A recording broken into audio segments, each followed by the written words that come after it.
안녕하세요. 한 주간의 법조계 이슈와 소식을 한데 모아 심층적으로 전해드리는 로투데이 스페셜 신세아 기자입니다.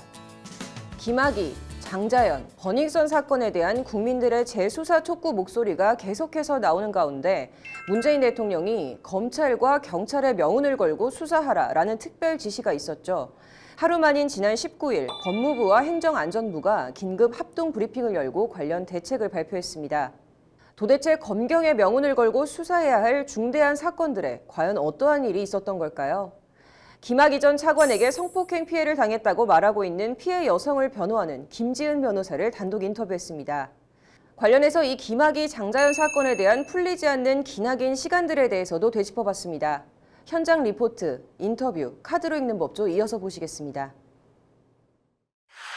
김학의, 장자연, 버닝썬 사건에 대해 검찰과 경찰의 명운을 걸고 수사하라는 문재인 대통령의 특별 지시 하루 만에 박상기 법무부 장관과 김부겸 행정안전부 장관이 긴급 합동 브리핑을 열고 관련 대책들을 발표했습니다.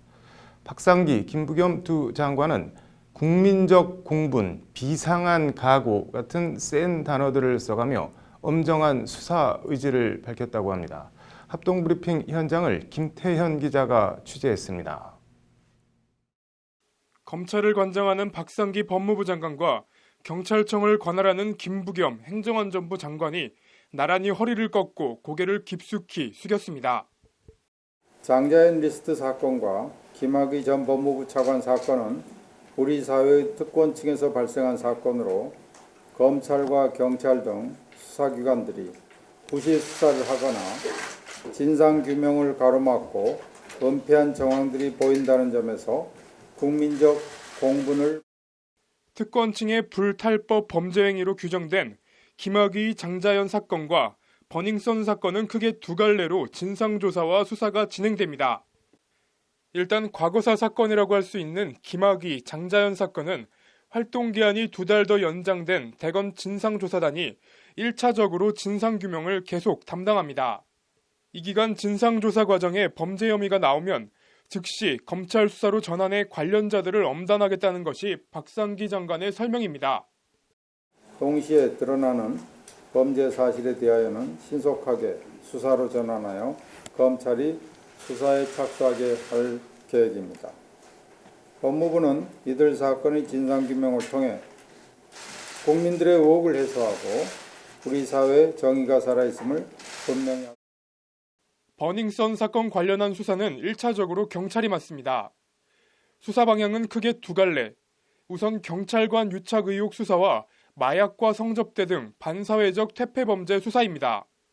김부겸 장관은 이를 위해 서울을 포함한 전국 지방경찰청의 동원 가능한 모든 가용 경찰력을 투입해 반사회적 범죄를 발본색원하겠다고 강조했습니다. 이번 사건에 대한 한 점 의혹이 없도록 제기된 모든 쟁점에 대해 경찰의 모든 역량을 가동해 철두철미 수사하겠습니다. 그리하여 국민적 질타와 의무를 말끔히 해소할 수 있도록. 법무부 장관과 행안부 장관의 오늘 브리핑이 과거사 진상과 버닝썬 관련 의혹의 명백한 규명으로 이어질지 주목됩니다. 법률방송 김태현입니다. 문재인 대통령이 검찰과 경찰의 명운을 걸고 수사해야 할 사건으로 꼽은 김학의 전 법무차관 성범죄 의혹 사건. 과연 어떤 일이 있었던 걸까요? 진실은 뭘까요? 김 전 차관에게 성폭행 피해를 당했다고 말하고 있는 피해 여성을 대리하고 있는 김지은 변호사를 단독 인터뷰했습니다. 장한지 기자입니다. 김학의 사건 피해 여성을 대리하고 있는 김지은 변호사는 먼저 지난 15일 김학의 전 법무차관의 대검 진상조사단 소환 부름과 불출석에 대해 그럴 줄 알았다는 반응을 보였습니다. 김 전 차관은 2013년 검찰 수사 당시에도 공식 소환되지 않았었고 사실 진상조사단에서 이번에 강제 수사권이 없기 때문에 김 변호사는 그러면서 김학의 사건은 별장 성접대 사건이 아니라 특수 강간 사건이라는 점을 못을 박듯 분명하게 강조했습니다. 돈을 받고 성을 판 게 아니라 집단 성폭행 사건이라는 겁니다. 가장 큰 것은 이제 피해자가 피해 사실을 전부 진술을 하고 본인이 강간을 당했다고 얘기를 한 다음에 이제 가해자들에 대한 명확한 처벌을 원하는 의사도 진술을 했으면 자발적 성매매나 성접대가 아니라면 어떻게 여러 차례 지속적으로 성폭행을 당했겠냐는 한간의 의심에 대해선 이렇게 답변했습니다. 동영상을 찍고 그걸 가지고 협박을 했었던 일은 실제로 있었던 일이고요. 네, 그리고 또 저희가 맨 처음에 이제 특수강간을 당했을 당시에 술을 마시고 정신을 못 차린 상태에서 이제 중강간을 술과 약물에 취한 환거불능 상태에서 성폭행을 당했고 이를 촬영까지 해서 해당 동영상을 빌미로 협박, 지속적으로 성폭행을 자행했다는 겁니다. 그럼에도 동영상까지 있고 누가 봐도 김학의 전 차관이 분명한데 두 차례에 걸친 검찰의 불기소 처분을 어떻게 납득할 수 있겠냐고 김지은 변호사는 목소리를 높였습니다. 저희 사안에서는 피해자 3명이 굉장히 구체적인 진술을 했음에도 불구하고 가해자인 김학의 전 차관은 그냥 모른다, 안 했다는 진술 하나로만 이 사건이 무혐의가 됐기 때문에 결론도 결론이지만 신뢰 관계자 동석 권리, 박탈 등 검찰 수사 과정 자체도 석연치 않고 문제가 많았다는 것이 김 변호사의 지적입니다. 피해자가 여동생을 같이 가겠다고 미리 얘기를 하고 허가까지 다 받았는데 막상 당일에 조사할 때 거부를 당했습니다. 휴대전화 같은 것도 자기들한테 맡기라고 해서 연락할 수도 없는 상황이 되다 보니까 그 수사 과정 자체에서 당연히 불안과 이제 긴장, 두려움 속에서 거기다 검찰은 왜 굳이 사람을 따라갔느냐며 거꾸로 피해자를 타박하는가 하면 이 사건에 대해선 기대하지 말라는 식의 있을 수 없는 발언까지 했다고 합니다. 심지어 피해자에게 당신이 동영상 속 여성이 맞냐며 당시 포즈를 취해보라는 어이없는 주문까지 했다는 것이 김 변호사의 말입니다. 2014년에 2차 고소를 했을 당시에 있으셨던 건데요. 그런 부분 때문에 결국엔 그 수사 과정 자체가 트라우마로 남게 되신 거죠. 인터뷰 말미에 김지은 변호사는 이 사건은 애초 피해자가 원해서 시작된 사건이 아니라고 밝혔습니다. 피해자가 원해서 먼저 고소를 한 게 아닙니다. 그러니까 피해자의 경우에는 이 사건이 문제가 되고 피해 진술을 하길 원하는 경찰이 먼저 찾아와서 이 진술을 하게 되신 거거든요. 그러니까 본인은 사실은 조용히 세상에서 묻혀서 지내고 싶으셨는데 원치 않게 이슈가 되면서 실제 경찰은 김학의 전 차관과 건설업자를 특수강간 기소 의견으로 송치했지만 검찰에서 두 차례 불기소 처분을 한 사안입니다. 지난 수년간 지금도 검찰의 제 식구 감싸기 또는 수사 외압 의혹이 끊이지 않고 제기된 배경이자 이유입니다.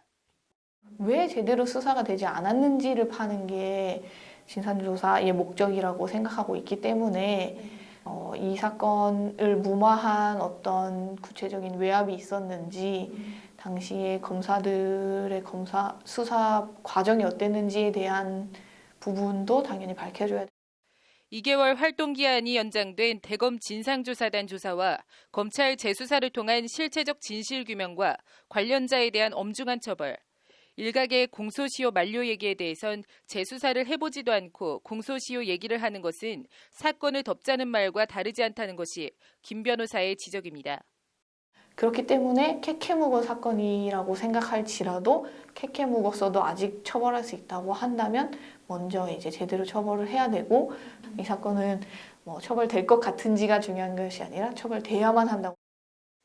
법률방송 장한지입니다. 문재인 대통령이 검경에 명운을 걸고 진실을 밝히라고 주문한 또 다른 사건, 바로 장자연 사건인데요. 도대체 장자연의 죽음을 전후해 어떤 일들이 있었는지, 성상납은 어떻게 덮였는지, 지금 밝혀내야 할 것은 무엇인지 돌아봤습니다. 카드로 읽는 법조 신세아 기자입니다.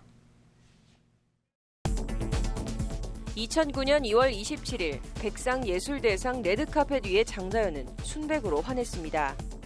그러나 그 이면은 온통 잿빛으로 어두웠습니다.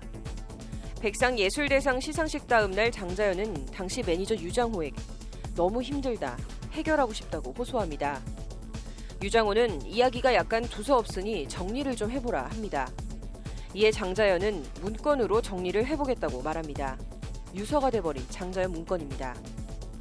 2009년 3월 7일 장자연은 극단적 선택을 하고 유장호는 그 이틀 뒤 자연이를 아니 연예계 종사자는 자연이가 왜 죽었는지 알고 있다는 의미심장한 글을 자신의 미니 홈피에 남깁니다. 그리고 2009년 3월 10일 전 나약하고 힘없는 신인 배우입니다. 이 고통에서 벗어나고 싶습니다. 라는 장자연 문건 내용 일부가 세상에 공개됩니다. 그들은 모두 개였고 자신은 지옥에 있다는 장자연 문건. 그러나 유장호는 무슨 이유에선지 이틀 뒤 장자연 문건 대부분을 태워 없애버립니다. 무엇을 숨기려 했던 걸까요? 무엇이 무서웠던 걸까요? 애초 장자연의 죽음을 단순 자살로 처리했던 경찰은 특별수사팀을 차리고 전면 재수사에 착수합니다. 4개월간의 대대적인 수사 끝에 경찰은 모두 7명을 성접대 강요 등 혐의 기소 의견으로 검찰에 넘깁니다. 검찰은 그러나 장자연 소속사 대표와 매니저 2명을 폭행과 모욕 혐의로 기소하는 선에서 수사를 종결합니다. 성접대 강요 기소는 0명. 한 여배우의 죽음으로 항변했던 성접대는 그렇게 세상에서 사라집니다. 그리고 2017년 12월 25일 출범한 검찰 과거사위는 수사 미진이라며 장자연 사건에 대한 본조사를 결정합니다. 검찰 과거사위는 3차례 조사 기한을 연장해가며 진상조사에 나섰지만 실체 규명은 쉽지 않습니다. 사라진 문건, 사라진 성접대, 사라진 가해자. 그러던 2019년 3월 5일 장자연 문건 원문의 목격자 윤지호 씨가 실명과 얼굴을 공개하고 문건 내용들을 폭로합니다. 13번의 경찰 조사, 장자연이 문건을 왜 작성했는지 물어봐주는 사람은 아무도 없었다는 게 윤지호 씨의 말입니다. 애초 경찰 수사 자체가 부실했고 그나마도 검찰에선 모두 증거불충분으로 면죄부를 줬다는 겁니다.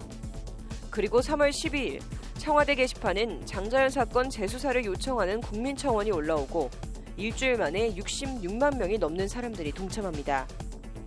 이에 문재인 대통령은 버닝썬 사건, 김학의 전 차관 사건과 함께 장자연 사건을 두고 힘있고 빽 있는 사람들의 온갖 불법과 악행에 면죄부를 주었다며 검찰과 경찰은 조직의 명운을 걸고 수사하라는 특단의 지시를 내립니다. 해질녘 붉게 물든 언덕 너머로 다가오는 실루엣이 내가 기르던 개인지 나를 해치러 오는 늑대인지 분간할 수 없었던 시간. 선과 악도 모두 붉기만 했던 시간. 2019년 3월 18일 윤지호 SNS.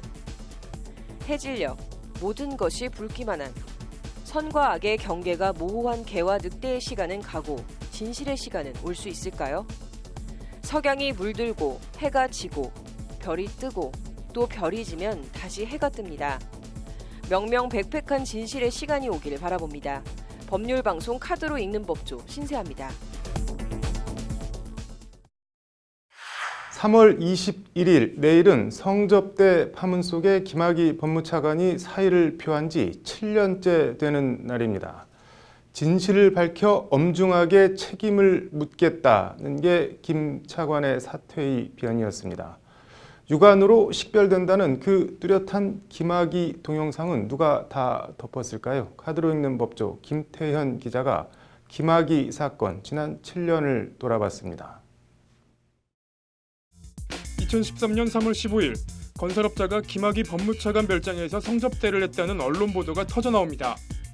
경찰은 곧바로 김학의 성접대 동영상 내사에 착수하고 얼마 지나지 않아 2분 30초짜리 김학의 동영상을 확보합니다. 경찰이 동영상을 확보한 바로 다음 날인 2013년 3월 21일 김학의 법무차관은 사의를 표명합니다. 확인되지 않은 보도로 개인의 인격과 가정의 평화를 침해당했다. 반드시 진실을 밝혀 엄중하게 책임을 묻고 명예를 회복할 것이다라는 게 김학의 차관의 호기로운 사퇴의 변이었습니다. 경찰은 그러나 사건에 실체가 있다고 보고 2013년 7월 김학의 전 차관을 특수강간 혐의 기소 의견으로 검찰에 송치합니다. 사건을 넘겨받은 검찰은 뭐가 그리 바빴는지 사건 송치 4개월 만인 2013년 11월 김학의 전 차관을 처음이자 마지막으로 소환 조사합니다. 피해자를 알지 못한다. 피해자를 강간한 적이 없다. 김학의 전 차관은 간단하게 혐의를 부인하고 소환 9일 뒤 검찰은 김 전 차관을 불기소 처분합니다. 증거 불충분, 그리고 담당 검사는 피해자에게 이런 말을 남겼다고 합니다. 모두 용서하고 얼굴도 예쁜데 그냥 잊고 살아라. 김학의 불기소 처분 하루 전 검찰은 연예인 도박 사건을 수사하고 있다는 기자회견을 엽니다. 이슈는 이슈로 덮는다. 절묘한 타이밍의 주인공은 김학의 사건 수사를 담당했던 윤재필 당시 서울중앙지검 강력부 부장검사입니다. 검사는 그냥 잊고 살아라 했지만 피해자 이모 씨는 도저히 그냥 잊고 살지 못하겠던지 이모 씨는 동영상 속 여자는 나라며 2014년 김학의 전 차관을 특수강간 혐의로 고소합니다. 검찰은 사건을 김 전 차관에 대한 1차 불기소 처분을 내렸던 검사에 다시 배당합니다. 담당 검사가 교체되는 등 우여곡절 끝에 검찰은 2014년의 마지막 날 12월 김학의 전 차관에 대한 2차 불기소 처분을 내립니다. 고소인이 동영상 속 여성이라고 주장하지만 이를 입증할 다른 자료가 없다는 게 검찰 말이었습니다. 내가 동영상 속 여자가 맞는데 왜 내 말을 안 믿냐며 이 시간엔 재정 신청은 그러나 법원에서 기각됩니다. 검찰과 법원 모두 자신이 피해자라고 말하는 여성의 목소리를 신빙성이 부족하다며 외면한 겁니다. 2018년 4월 대검 진상조사단이 김학의 사건 조사에 착수했지만 진상조사단에서도 이 씨는 황당한 일을 겪습니다. 검찰 수사가 뭐가 잘못됐다는 것이냐, 이 사건에 대해선 기대하지 말라는 것이 진상조사단이 이 씨에게 한 말입니다. 기대할 것 없는 진상조사를 애초 왜 시작한 걸까요?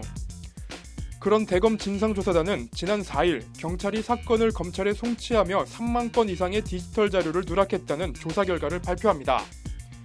민감용 경찰청장은 무슨 소리냐, 다 송치했다며 발끈합니다. 민감용 청장은 지난 14일 국회 행안위에 출석해 관련 질의에 유관으로 김학의 전 차관인지 식별이 가능한 동영상이 있었으나 검찰이 무시했다고 진술합니다. 검찰이 무시했다. 그 뚜렷한 동영상은 누가 다 덮었을까요? 힘있고 빼기는 특권층, 온갖 불법과 악행에도 면죄부를 받았다. 검찰과 경찰은 명운을 걸고 수사하라는 문재인 대통령의 추상 같은 지시가 떨어집니다. 문 대통령 지시 바로 다음 날 박상기 법무부 장관은 우리 사회의 정의가 살아있음을 분명히 하도록 하겠다는 결연한 각오를 밝힙니다. 반드시 진실을 밝혀 엄중하게 책임을 묻겠다. 7년 전 2013년 3월 21일 김학의 법무차관 사퇴의 변은 실현이 될 수 있을까요? 꼭 그렇게 되기를 바라봅니다. 법률방송 카드를 읽는 법조 김태현입니다. 끝도 없이 나오는 버닝썬 의혹, 그중 물뽕이라 불리는 마약 성폭행도 큰 논란입니다. 관련해서 국회에선 이런 마약을 이용한 성폭행의 경우 가중처벌이 가능하도록 하는 법안이 나왔다고 합니다. 나를 성폭행한 가해자를 상대로 손해배상 민사소송을 제기했는데 그 가해자에게 내 이름과 주소가 배달된다면 어떨까요? 그럴 일이 있겠어 싶겠지만 반드시 그렇게 되는 게 현재 우리나라 법체계입니다. 이런 황당한 사태를 막기 위한 법안이 국회에 발의돼 있다고 하는데요. 잠자는 법안을 깨워라에서 두 법안 확인해 보시죠. 강남 유명 클럽 버닝썬 사태 관련 속칭 물뽕이라 불리는 마약을 이용한 성폭행도 큰 논란이 되고 있는데요. 앞으로는 이처럼 마약을 이용한 성폭행의 경우엔 무조건 징역 5년 이상 또는 일반 강간죄 형량의 2분의 1 이상 가중 처벌하는 방안이 추진됩니다. 그동안은 마약을 이용한 성범죄를 처벌하는 명확한 법 규정 자체가 없었다고 하는데 더불어민주당 신경민 의원과 박병석 의원이 관련 법안을 같은 날 대표 발의했습니다. 잠자는 법안을 깨워라. 장한지 기자의 단독 보도입니다. 성접대 혐의에 대해 여전히 부인하십니까? 클럽룸에서 의식을 잃어 보이는 여성과의 성관계 동영상이 공개돼 물뽕 강간 논란을 빚은 일명 버닝썬 동영상. 실제 이처럼 국과수에 의뢰된 성범죄 관련 마약류 감정 건수는 2015년 462건에서 2016년 630건, 2017년 800건, 지난해엔 861건으로 4년 새 2배 가까이 늘었습니다.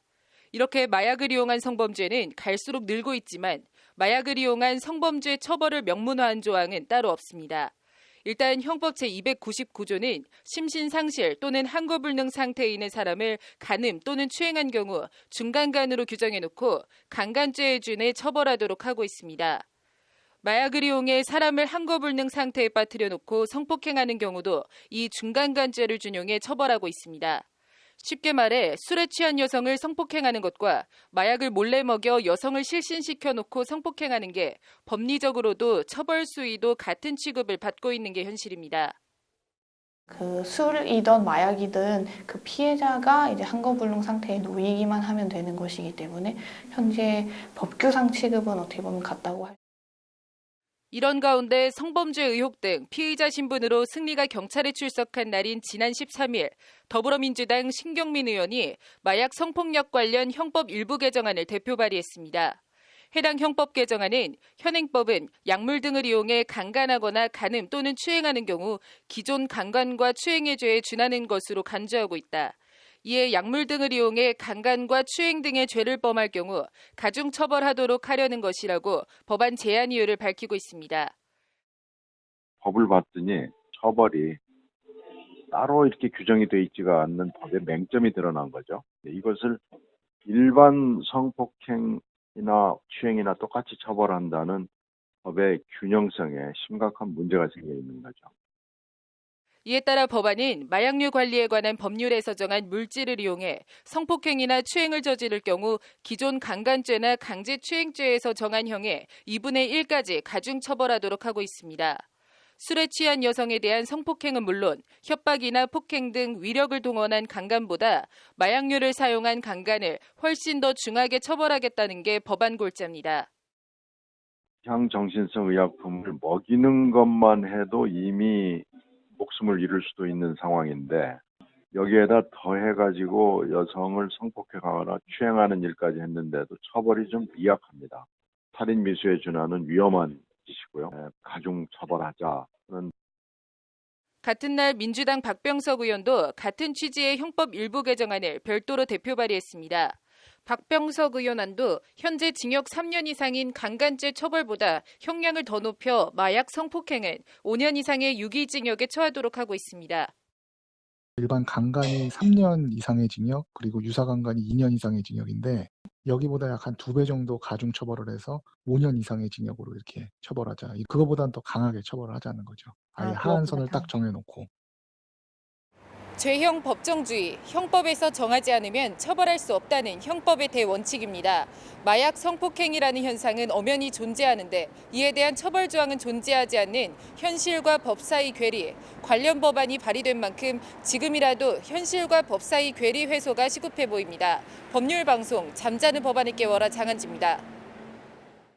자신을 성폭행한 가해자를 상대로 손해배상 민사소송을 제기했습니다. 그런데 성폭행 가해자의 내 이름과 주소가 배달이 된다면 어떤 생각이 들까요? 그런 일이 있겠어 싶겠지만 반드시 그렇게 되는 게 현재 우리나라 법체계입니다. 이런 황당한 사태를 막기 위한 법안이 국회에 발의되어 있습니다. 잠자는 법안을 깨워라.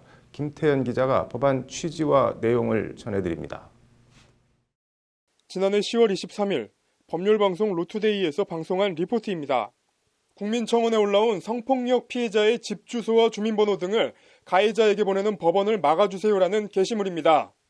해당 국민청원은 26만 명에 육박하는 시민들의 지지를 얻어 청와대가 지난해 11월 답변에 나섰지만 별 뾰족한 대책은 내놓지 못했습니다. 형사소송과 달리 민사소송은 개인의 권리에 관한 다툼을 법적으로 해결하는 것이기 때문에 소송 당사자의 특정이 필요합니다. 필요시 강제 집행이 가능하도록 당사자의 성명, 주소, 인적사항을 기재하도록 하고 있습니다. 형사소송은 유죄가 나면 국가가 피고인에 대해 형벌을 집행하면 되지만 민사소송의 경우엔 내가 누구에 대해 어떤 의무와 권리가 발생하는지 특정하려면 이름과 주소 등 신원을 특정할 수밖에 없는 게 현실입니다. 사정이 이렇다 보니 가령 성폭행 피해자가 가해자의 손해배상 소송을 낼 경우 피해자 인적사항이 가해자에 전달되는 황당하고 모순적인 상황이 벌어지는 겁니다. 그러니까 아예 안 쓸 수는 사실 없어요. 이 판결문이 동명이인도 있을 수 있고 이러니까. 인적사항이 특정이 안 되면 집행이 안 될 수가 있어서 주소가 들어가긴 들어가야 돼요, 거기에. 이런 난감한 문제를 해결하기 위해 지난 1월 자유한국당 윤상직 의원이 범죄 피해자의 경우 인적사항을 가릴 수 있도록 하는 민사소송법 일부 개정안을 대표 발의했습니다. 법안 제안 이유를 보면 성폭행 등의 범죄를 당한 피해자가 그 피해에 관한 손해배상 청구 소송을 제기하는 경우에도 가해자에게 피해자의 집 주소, 주민등록번호 등 인적 사항이 담긴 판결서가 송달되고 있어 보복 범죄에 대한 우려가 제기되고 있음. 이 때문에 피해자는 손해배상 청구 소송 자체를 포기하거나 손해배상 청구 소송에서 승소를 하더라도 가해자의 출소를 앞두고 두려움에 떠는 경우가 많음이라고 적혀 있습니다.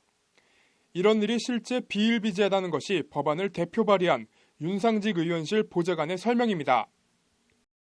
이게 21살 이제 카페에서 아르바이트 하던 당시에 이제 매니저에게 회식 자리에서 이제 성폭행을 당했는데, 근데 판결문을 보니까 이제 깜짝 놀라게 된 거죠. 이제 자신의 집 주소, 주민등록번호, 개인정보가 다 적혀 있었기 때문에. 그래서 이제 출소를 하는 2019년 8월에 이제 좀 내가 위험해질 수 있다라고 생각해서 이제 이분이 개명도 하시고 유서도 미리 써놓고. 이에 따라 법원은 범죄 행위로 인하여 발생한 피해에 관한 손해배상 청구 소송 등의 경우에는 판결서 정본에 기재된 원고의 성명과 주소 등 원고의 신원을 알 수 있는 사항의 전부 또는 일부를 가리고 송달하게 할 수 있도록 함으로써 피해자의 신원 노출로 인한 보복 범죄를 예방하려는 것임이라고 법안 목적을 밝히고 있습니다. 추가적인 보복 범죄를 시급히 방지해야 된다라는 것에 제일 큰 그게 중요하게 생각해서 고려된 입법이라고 이해해 주시면 좋을 것 같습니다. 지난해 1월에도 더불어민주당 박주민 의원 발의로 비슷한 취지의 법안이 발의됐지만 1년 2개월이 지나도록 소관 상임위인 법사위에 묶여 계류 중입니다. 자신의 인적 사항이 공개되는지 모르고 성폭행 가해자를 상대로 손해배상 소송을 냈다가 보복범죄 두려움에 유서까지 써놨다는 피해자가 있습니다. 제2의 피해를 막고 가해자에 대한 범죄 피해자의 정당한 권리 행사를 위해 관련 법안 처리가 시급해 보입니다. 법률방송 김태현입니다. 국회 얘기 더 해보겠습니다. 지난 18일 국회 법사위에선 대법원 업무보고가 열려 신임 조재현 법원행정처장이 국회 신고식을 치렀는데요. 이날 역시 여야 의원들의 팽팽한 기싸움은 여전했다고 합니다. 그 현장을 함께 보시죠. 오늘 국회 법사위에선 대법원 업무보고가 열려 지난 1월 임명된 신임 조재현 법원행정처장이 국회 신고식을 치렀습니다. 사법행정권 남용 관련해선 비법관에 대한 추가 징계 등의 얘기가 나왔고, 여야 의원들은 김명수 대법원장의 춘천지법원장 시절 공보비 유용 의혹 수사를 두고 설전을 벌였습니다. 현장을 신세아 기자가 취재했습니다. 국회 법사위 대법원 업무보고에 나온 조재현 신임 법원행정처장은 모두 발언을 통해 김명수 대법원장이 강조해온 국민과 함께하는 좋은 재판을 실현하기 위해 더욱 노력하겠다고 밝혔습니다. 지난 10여 년간 사법의 민주적 정당성과 투명성을 증진하는 데 기여해온 국민 참여 재판이 활성화될 수 있도록 관할의 확대 및 필수적 대상 사건 도입 등을 앞으로 추진해 나가겠습니다. 조재현 처장은 그러면서 양승태 대법원장 시절 사법행정권 남용 사건의 단초가 됐던 상고법원 도입을 포함한 상고심제도 개선 필요성을 강한 어조로 강조했습니다. 상고 사건의 급격한 증가로 인해 현재 대법원이 제대로 된 기능을 수행하지 못하는 실정이다. 어떤 형태로든 상고제도 개선은 필수적이라는 것이 조 처장의 말입니다.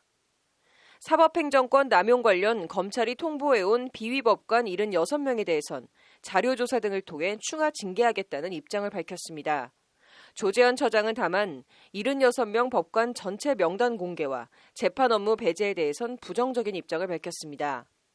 검찰에서 무슨 통보를 했다고 해서 그것을 확정 사실로 간주해 통보받은 법관을 재판에서 모두 배제하는 건 무리가 있다는 것이 조재현 처장의 답변입니다. 이어진 질의응답 시간엔 김명수 대법원장의 춘천지법원장 재직 시절 공보비 불법 사용 의혹에 대한 수사 진행 상황을 국감 결과 보고서에 포함시킬지 여부를 두고 여야가 설전을 벌였습니다.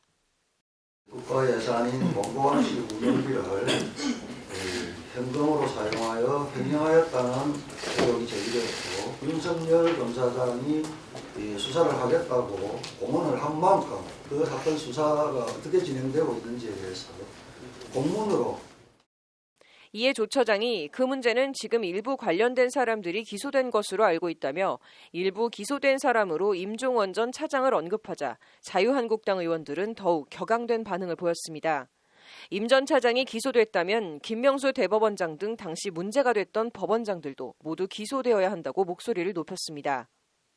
거기 대표로 누가 하나 구속이 됐다고 그거를 여기저기 다 갖다 붙이시는데 어떻게 이거를 처리를 하는지 그 자료를 제출해 주시기 바랍니다.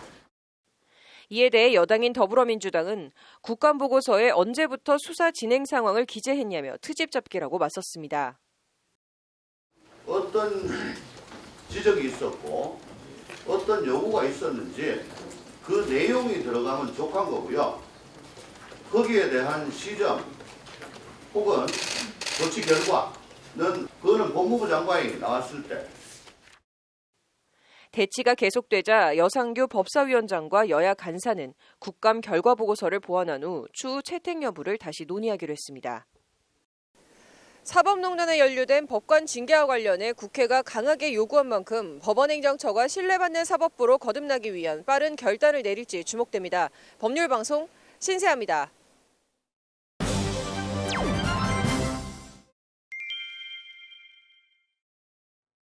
첫 공판만 15번째인 재판이 실제로 있다면 믿으시겠습니까? 바로 위안부 소녀상에 이른바 말뚝 테러를 가한 스즈키 노부유키라는 일본 골수 혐한 극우 인사 재판인데요. 지난 20일 열린 15번째 첫 공판은 어땠을까요? 아이폰 사용자끼리 문자나 사진, 동영상 등을 편하게 주고받을 수 있는 에어드롭이라는 기능 아십니까? 이 신기술이 신종 성범죄 등에 이용되고 있다고 하는데 어떤 내용인지 스즈키 재판과 함께 두 개 이어서 보시겠습니다. 첫 공판만 15번. 논리적으로는 성립할 수 없는 문장이지만 실제 이런 재판이 있습니다. 7년째 공전 중인 재판, 바로 위안부 소녀상에 이른바 말뚝 테러를 가하는 등 위안부 피해자들을 모욕한 스즈키 노부유키라는 일본 골수 혐한 극우 인사 재판인데요. 오늘 15번째 첫 공판이 서울중앙지법에서 열렸는데 피고인도 변호인도 아무도 안 나와서 재판은 그대로 공전했습니다. 어떤 내용인지 심층 리포트 장한지 기자가 전해드립니다.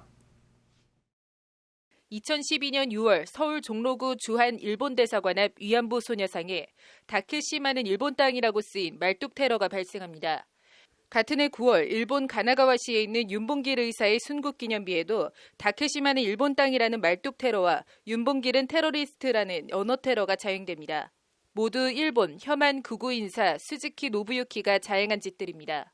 결국 스즈키는 2013년 2월 한국 검찰에 의해 명예훼손과 사자 명예훼손 혐의 등으로 기소됩니다. 공공연하게 특정인이나 특정 집단에 대해서 모욕적인 언사 또는 어떤 행동을 한다면 모욕죄 성립이 가능한 상황입니다. 명예훼손이 성립하려면 단순히 모욕적인 언사에 그치는 것이 아니라 사실의 적시나 또는 허위 사실의 적시가 필요하고, 그럼에도 스즈키는 반성은커녕 위안부 피해자에 대한 비하와 조롱을 멈추지 않고 있습니다. 2015년 5월엔 경기도 광주 위안부 피해자 쉼터 나눔의 집에 무릎이 잘린 소녀상 모형을 소포로 배달하는 만행을 저지른 겁니다. 같은 달엔 유튜브와 자신이 운영하는 사이트에 위안부 미니 소녀상 위안부 박물관의 증정이라는 제목으로 위안부 피해자들을 모욕하고 조롱하는 영상을 올리기도 했습니다. 그렇지만 법적인 처벌은 유언한 상황입니다. 스즈키가 재판도 안 나오고 일본에서 버티고 있기 때문입니다. 형사재판은 원칙적으로 피고인이 출석을 해야 재판이 시작되는데 피고인인 스즈키가 나오지 않고 있기 때문에 첫 공판이 계속 무산되면서 첫 공판만 15번째라는 황당한 상황이 벌어지고 있는 겁니다. 오늘 열린 15번째 첫 공판도 스즈키도 변호인도 아무도 나오지 않아 재판부와 검찰이 얼굴만 쳐다보고 있어야 하는 민망한 상황이 연출됐습니다. 관련해서 법무부는 지난해 9월 일본 정부에 스즈키에 대한 범죄인 인도를 청구한 바 있지만 일본 정부의 비협조로 감감무소식입니다. 진행을 독촉을 해야죠. 결정을 해달라고. 결정 안 하고 계속 갖고만 있으면 그거는 서로 그렇잖아요. 재판부는 스즈키가 없는 재판에서 오늘 위안부 사건과 같이 인간 존엄성을 부정하고 인간성을 말살하는 반인도적 범죄 행위나 이를 사실상 옹호함으로써 참혹한 비극 재발을 초래할 수 있는 범죄 행위의 형사처벌에 관해서는 국경이 없다고 강조했습니다. 그러나 한국 법원의 이런 외침은 공허한 메아리로 끝날 공산이 큽니다. 스즈키가 이태원 살인사건 살해범 패터슨 같은 흉악범이나 막대한 피해를 양산한 경제범죄자도 아니기 때문에 일본 정부가 스즈키를 한국 법원에 넘겨줄 가능성은 그리 높지 않기 때문입니다. 오지 않는다고 재판을 안 열 수도 없고 열면 출석을 안 하고 스즈키 재판은 이렇게 7년째 공전을 거듭하고 있습니다. 재판부는 첫 정식 재판인 제1회 공판기일을 다음 달 3일로 연기해 잡았습니다. 법률 방송 장한지입니다. 아이폰 사용자끼리 문자나 사진, 동영상 등을 편하게 주고받을 수 있는 에어드롭이라는 기능이 있다고 합니다. 에어드롭, 말 그대로 공기 중에서 떨어뜨리는 것처럼 반경 9m 이내 아이폰 사용자에게는 마음먹은 대로 컨텐츠를 보낼 수 있다고 하는데요. 이 신기술이 신종 성범죄 등에 이용되고 있다고 합니다. 신종 바바리맨의 출연이라는 말도 있다고 하는데 어떤 내용인지 심층 리포트 김태현 기자가 전해드립니다. 아이폰 사용자의 사진 파일입니다.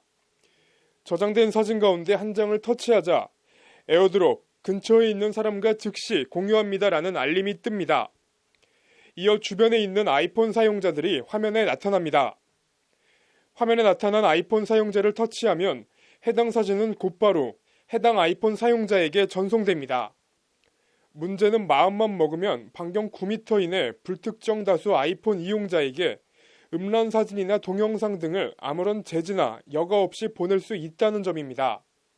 단순한 기우나 추측이 아니라 에어드롭 기능을 켜놓고 있다가 나도 모르게 실제 당할 수 있는 일입니다. 아침 출근길이었고요. 2호선 타고 잠실 쪽으로 가고 있었는데 갑자기 핸드폰을 하는 와중에 이렇게 사진이 뜨더라고요. 그래서 너무 놀라서 이제 갑자기 탁 뜨니까 너무 놀라서 인터넷엔 이렇게 황당한 에어드롭을 당했다는 사진과 글을 어렵지 않게 찾아볼 수 있습니다. 사진을 전송받은 사람이 거절을 누를 수도 있지만 확인을 누르면 해당 사진이나 동영상은 수신한 사람의 휴대폰에 고스란히 저장됩니다. 너무 놀라서 이제 주변을 바라봤는데 다른 사람들 계속 똑같이 핸드폰 하고 있는데 뭐 다 같이 받은 건지 저만 받은 건지 모르겠는데 자신의 신체 특정 부위를 노출하는 일명 바바리맨처럼 혐오나 성적인 수치심을 일으키는 사진 전송도 얼마든지 가능합니다. 21세기판 바바리맨도 바바리맨이지만 리벤지 포르노나 몰카 유포 등 심각한 성범죄에 이용될 수도 있습니다. 이게 유통이에요, 유통. 그래서 음란물 유통에도 해당이 되고 몰래카메라인 경우에는 그 성폭력 처벌법 법률에 의해서 처벌 대상이 되는 거죠. 그러나 문제는 로그인 기록이 남는 업로드와 달리 에어드롭은 어떤 접속 기록도 흔적도 남지 않는다는 점입니다. 말 그대로 마치 유령처럼 허공에서 음란물을 뿌리고 사라질 수 있다는 얘기입니다. 전송 기록이 전혀 안 남는 건가요? 네, 전송 기록이 남지가 않아요. 내용만 전송이 되지 고객님에 대한 정보 따로 남지 않는.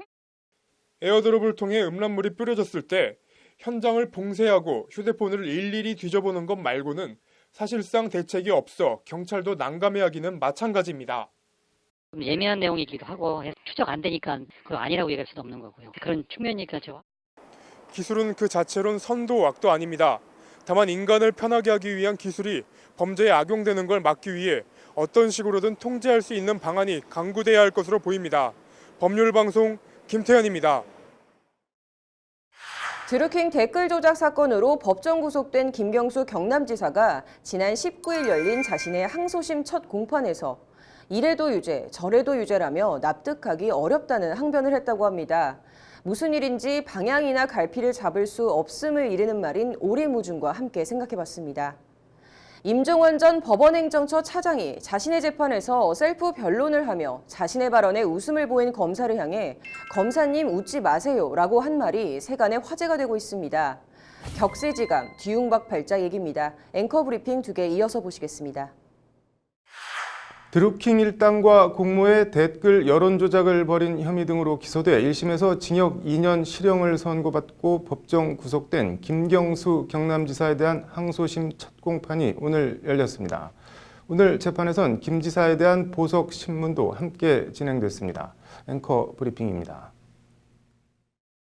흔히 많이 쓰는 오리무중이라는 말이 있습니다. 오리나 되는 짙은 안개 속에 있다는 뜻으로 무슨 일인지 방향이나 갈피를 잡을 수 없음을 이르는 말입니다. 이 오리무중 사자성어는 후한서 장해전에서 비롯됐습니다. 5개 부에서 이어서 불러 혈량 방정과에 오를 것을 천거하였지만 나아가지 않았다. 본디 도수를 좋아하여 능히 오리에 걸친 안개를 만들어낼 수 있었다. 뒤에 조정에서 편안한 수레를 보내 초빙했지만 병을 칭해 사양했다는 기록이 그것입니다. 장해는 제주와 덕망이 뛰어났지만 벼슬엔 뜻이 없어 화음산이라는 곳에 은거하며 두문불출 나오지 않았다고 합니다. 이에 그에게 가르침을 받기 위해 많은 사람들이 몰려들고 조정에서도 수시로 사람을 보내 장해를 불러들이려 하면서 한적하던 화음산 기슭에 그의 호인 공초를 본뜬 공초시라는 시장과 저자까지 생겼다고 후한서는 기록하고 있습니다. 오리무와 관련해선 이런 기록도 있습니다. 관서 사람 배우도 삼리안을 안개로 덮을 수 있었는데 장해에 미치지 못해 장해를 따라 배우려 했지만 장해는 그를 만나주지 않았다. 후에 배우가 안개를 일으켜 도적질을 하다 붙잡히자 장해에게 배웠다고 고변을 했다. 장해는 이에 2년 동안 옥살이를 했다는 기록이 그것입니다. 옥살이 2년, 징역 2년. 김경수 지사가 1심에서 선고받은 실형 형량과 똑같습니다. 억울하게 2년간 옥살이를 한 장해는 이런 일화도 전해지고 있습니다. 하루는 힘께나 쓴다는 고관대작이 수레에 흰쌀을 가득 싣고 장해를 찾아왔다고 합니다.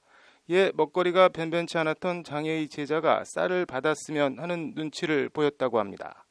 이에 장해는 제자에게 저것이 선이겠느냐 아니면 다른 뜻이 있겠느냐 묻고는 내가 저것을 받으면 저 관리의 종이 될 것이다. 너는 내가 종이 되길 바라느냐 하고는 관리와 쌀을 모두 내쳤다고 합니다. 대가 없는 호의는 극히 드문 게 세상의 인심이고 인지상정입니다.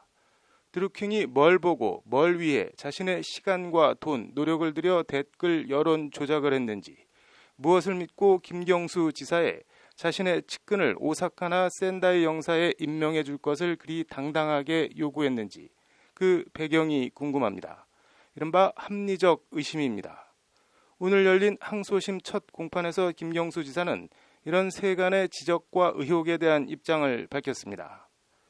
저는 노무현 대통령을 마지막까지 모시고 정권 교체를 위해 문재인 대통령을 가까이서 모신 사람으로 이런저런 요청이 있으면 성심껏 대응하는 것을 의무로 생각하고 살았다는 게 김 지사의 말입니다. 자신의 선의를 드루킹 일당이 악용했을 뿐 자신은 댓글 조작과 털끝만큼도 연관이 없다는 항변입니다. 1심 유죄 판결은 지금도 납득하기 어렵다. 1심은 이래도 유죄, 저래도 유죄 식으로 판결했다는 것이 김 지사의 말입니다. 항소심 재판부를 맡은 차문호 서울고법 부장판사는 재판에 앞서 김경수 지사에 대해 불공정 우려가 있으면 얼마든지 기피 신청을 하라며 모두가 승복하는 재판 결과를 도출하기 위해 노력하겠다고 밝혔습니다. 재판부는 그러면서 유죄와 무죄 결론들을 내려놓고 유죄를 내리면 적폐 판사, 무죄를 내리면 정권 눈치를 보는 정치 판사 식으로 예단과 비난을 퍼붓고 있는 양극단의 태도 모두를 강한 어조로 성토하며 공정한 재판을 하겠다고 거듭 강조했습니다. 재판부는 다음 달 11일 열리는 두 번째 공판까지 지켜본 뒤 김 지사 보석 허가 여부를 결정할 방침입니다. 재판부 다짐대로 모두가 승복할 수 있는 공정하고도 합리적인 재판 결과가 나오는지 지켜보겠습니다. 앵커 브리핑이었습니다. 뒤웅박 팔자라는 말이 있습니다. 흔히 여자는 남자 잘 만나야 한다는 뜻으로 쓰이는데 원래는 입구가 좁은 뒤웅박 속에 갇힌 팔자라는 뜻으로 일단 신세를 망치면 거기서 헤어나오기가 몹시 어려움을 비유하는 말입니다. 임종원 전 법원행정처 차장이 자신의 재판에서 셀프 변론을 하며 자신의 발언에 웃음을 보인 검사를 향해 검사님 웃지 마세요 라고 한 말이 세간의 화제가 되고 있습니다. 앵커 브리핑 격세지감 뒤웅박 팔자 얘기해 보겠습니다. 어제 오전 서울중앙지법에서 열린 직권남용 등 혐의 2회 공판에 들어가기 위해 호송차에서 내려 법정으로 향하는 임종원 전 법원 행정처 차장, 임종원 피고인의 모습입니다. 임 전 차장은 흡사, 신주나 영정 사진을 들듯 서류 뭉치를 받쳐들고 법정으로 들어갔습니다. 맨 앞에 서류는 자세히 보면 보고문이라고 써 있습니다. 법원행정처 차장 시절 작성했던 보고문으로 추정됩니다. 임 전 차장은 법정에서 본인이 직접 나서 주요 쟁점에 대한 변론을 펼쳤습니다. 먼저 공보관실 운영비 명목 예산 3억 5천만 원을 현금화해 대법원장 경력금으로 전용했다는 혐의에 대해선 범죄가 되지 않는다고 항변했습니다. 공보관실이라는 기구나 조직이 편제돼 있지 않아도 실질적 의미에서 법원장과 수석 부장판사, 공보판사를 중심으로 공보, 홍보 활동을 수행하고 있다. 이런 대외 활동에 필요한 경비를 공보관실 운영비 예산으로 편성하는 건 각 부처의 상황적 예산 편성 전략의 하나로 사회 통념상 허용되는 것이라는 게 임 전 차장의 주장입니다. 대법원장 경력금도 넓은 의미에서 공보 활동이니 예산 전용이 아니라는 논지입니다.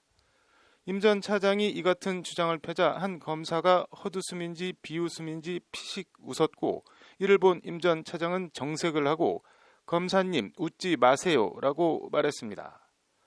피고인에게 웃지 말라는 지적을 당한 검찰은 즉각 반발하며 재판장인 윤종섭 부장판사에게 이건 주의를 주셔야 할 것 같다고 정식으로 문제를 제기했습니다. 이에 재판장은 임 전 차장에게 방금 검사를 향해 지적한 건 변론 내용은 아닌 것 같다며 그런 건 재판장이 지적할 사안이다. 앞으로 그런 발언을 삼가달라고 말했습니다. 한마디로 임 전 차장을 향해 당신은 지금 판사도 아니고 법관 선배도 아니고 피고인으로 법정에 서 있으니 신분을 망각하지 말라는 지적입니다. 임 전 차장은 주의하겠다고 답변했습니다. 이어진 심리에서 최소 주 3회 또는 주 4회 기일을 진행해야 한다는 검찰의 집중심리 요구에 대해서도 임 전 차장은 강력하게 반발했습니다. 제가 구치소에서 쭈그리고 앉아서 기록을 보는데 기록을 볼 수 있는 양의 한계가 있다. 구치소 불도 9시면 꺼진다. 검찰은 임종원 한 사람을 상대로 모든 화력을 집중하면서 우리는 링 위에 올라와 있으니 피고인도 올라오라고 하는데 이건 현실적으로 불가능한 것을 요구하는 것이라고 읍소했습니다. 구치소에 쭈그리고 앉아서 왠지 처량하고 서글퍼지기까지 합니다. 임종원 전 차장의 이력을 다시 들춰봤습니다.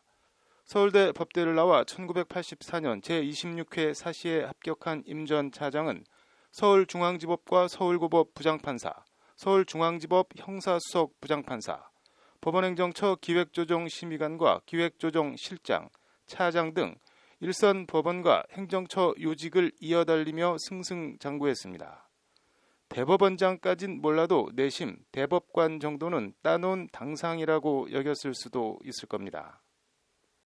모르긴 몰라도 임 전 차장은 20기 가까이 연수원 기수가 차이가 날 검사한테 법정에서 웃음이나 받을 줄은 비서울대 출신 10기 후배 판사에 그런 발언 마라는 지적을 당할 줄은 구치소에서 쭈그리고 앉아서 있을 거라고는 더더욱 아마 꿈에서도 생각조차 못했을 겁니다. 격세지감이라는 말로도 한참 모자란 뒤웅박 팔자. 이래저래 안타까운 생각이 듭니다. 앵커 브리핑이었습니다. 현직 판사가 음주운전 단속에 걸리고는 벌금 100만 원에 불복해낸 1심 재판 판결이 지난 18일 나왔습니다.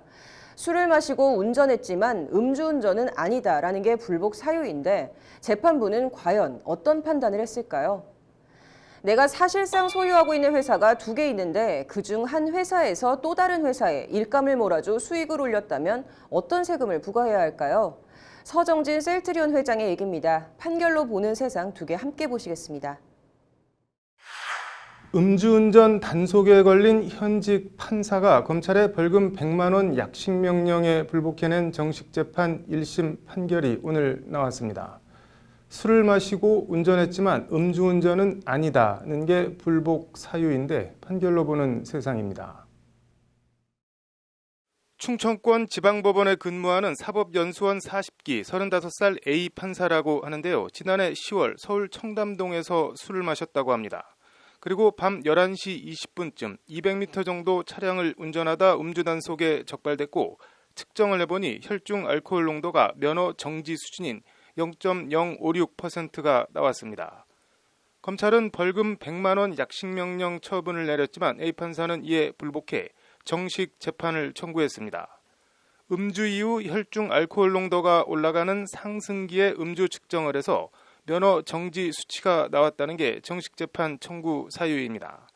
A 판사 변호인은 공판에서 이런 취지로 운전을 종료한 시점과 음주를 측정한 시점까지 시간 간격이 있었다. 측정 시점에는 혈중 알코올 농도가 상승기에 있었다. 때문에 실제로 운전을 했을 당시에는 혈중 알코올 농도가 0.05%를 넘지 않았을 수도 있다고 주장했습니다. 쉽게 말해 운전 시점과 측정 시점이 다른데 상승기에 혈중 알코올 농도를 측정한 만큼 운전대를 잡았을 당시엔 처벌 기준인 0.05%를 넘지 않았을 것으로 무죄라는 주장입니다. 검찰은 음주 측정을 한 때는 혈중 알코올 농도 상승기가 이미 지난 시점으로 보인다는 내용의 의견서를 제출하고 약식명령과 같은 벌금 100만 원을 구형했습니다. 1심 판결이 오늘 나왔는데 서울중앙지법 형사 26단독 조아라 판사는 도로교통법 위반 음주운전 혐의로 약식 기소된 A 판사에 대해 검찰 구형량과 같은 벌금 100만 원을 선고했습니다. 재판부는 선고 사유는 따로 밝히지 않았습니다. 재판받을 권리야 헌법에 보장돼 있고 본인이 법률 전문가인 판사니 검찰 약식 명령에 불복해 정식 재판을 청구한 걸 두고 뭐라 할 수는 없고 뭐라 할 생각도 없습니다. 다만 술을 마시고 운전을 했고 단속에 적발됐고 측정을 해보니 면허 정지 기준인 혈중 알코올 농도 0.05% 이상의 수치가 나왔지만 죄가 아니다, 무죄라며 낸 정식 재판 청구. 다 떠나서 본인 주재 재판에서 어떤 음주 운전자가 나는 상승기에 측정해서 그렇지 원래 무죄다라고 주장했다면 어떤 판결을 내렸을지 심히 궁금합니다. 재판부가 따로 판결 사유를 밝히지 않은 것에 왠지 이심 전심 공감이 갑니다.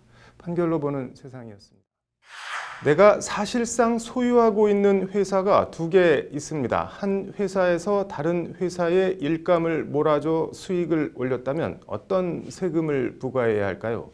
일감 몰아주기로 얻은 이익에 대해선 통상의 소득세가 아닌 증여세를 내야 한다는 점을 확인한 법원 판결이 나왔습니다. 판결로 보는 세상입니다. 2018년 기준 보유자산 11조 8천억 원으로 이건희 삼성 회장에 이어 국내 부자 순위 2위인 서정진 셀트리온 회장 얘기입니다. 셀트리온과 셀트리온 헬스케어 대표인 서정진 회장은 2012년 국세청에 귀속증여세 116억 원을, 지난 2013년엔 귀속증여세 154억 원을 납부했다고 합니다. 현행 상속증여세법은 수혜법인의 지배주주와 특수관계에 있는 법인이 수혜법인의 일감을 몰아줘 영업이익이 발생하면 증여세를 부과하도록 하고 있습니다. 대상은 대기업의 경우엔 특수관계에 있는 법인과 거래 비중이 연 매출의 30%를 넘는 수혜법인의 지배주주가 증여세 과세 대상이 됩니다. 바이오 의약품 생산업체인 셀트리온은 생산한 제품을 유통과 마케팅을 담당하는 셀트리온 헬스케어에 몰아줘 제품을 판매해왔습니다. 셀트리온 전체 매출 가운데 셀트리온 헬스케어에 대한 매출액이 차지하는 비율을 보면 2012년엔 94.57%, 2013년엔 98.65%였다고 합니다. 한마디로 셀트리온에서 생산한 제품은 일단 다 셀트리온 헬스케어에 넘기고 이 셀트리온 헬스케어가 넘겨받은 셀트리온 제품을 판매하는, 즉 생산은 셀트리온, 판매는 셀트리온 헬스케어로 역할을 나눈 구조입니다. 이에 국세청은 일감 몰아주기로 이익을 올린 셀트리온과 셀트리온 헬스케어의 지배주주인 서정진 회장에게 2012년과 2013년 더해서 모두 270억 원의 증여세를 부과한 겁니다. 하지만 서정진 회장은 이에 불복해 2014년 10월 관련 법상 자신은 지배주주에 해당하지 않아 증여세 납부 의무가 없다며 세무당국을 상대로 증여세 270억 원 환급 소송을 냈습니다. 일감 몰아주기 증여세 부과 당시 서정진 회장은 셀트리온 홀딩스라는 일종의 지주회사를 통해 셀트리온을 간접적으로 지배하고 있었는데 자신이 직접 주식을 보유하고 있는 것이 아니기 때문에 과세 대상 지배주주에 해당하지 않는다는 것이 서정진 회장의 주장입니다. 1심 판결이 나왔는데 법원은 서정진 회장의 주장을 이유 없다며 기각했습니다. 서정진 회장이 셀트리온 주식 보유율이 가장 높은 점 등을 비춰 주식을 직접적으로 보유하지 않고 간접적으로 보유하더라도 지배주주로서 증여세 납세 의무자에 해당한다는 것이 재판부 판단입니다. 셀트리온 창업주이자 소유주인 서정진 회장이 세법상 자신은 셀트리온 지배주주가 아니라는 주장. 그럼 누가 셀트리온을 지배하고 있다는 걸까요? 손바닥으로 하늘을 가린다는 말이 있습니다. 자신의 손바닥을 눈 앞에 갖다 대면 하늘뿐 아니라 세상 전부를 가릴 수도 있지만 그렇다고 있는 하늘이 세상이 없어지는 건 아닙니다. 옆에서 보면 우스울 뿐입니다. 판결로 보는 세상이었습니다. 매년 3월 네 번째 금요일은 서해 수호의 날로 천안함 침몰, 연평도 포격 도발 등 서해 수호를 위해 목숨을 바친 희생자분들의 고귀한 나라 사랑 정신을 기리는 날입니다. 이번 22일에 돌아왔던 제4회 서해 수호의 날 역시 다시 한번 그 의미를 가슴 깊이 새기는 날이 되셨길 바라봅니다. 시청해주신 여러분 고맙습니다.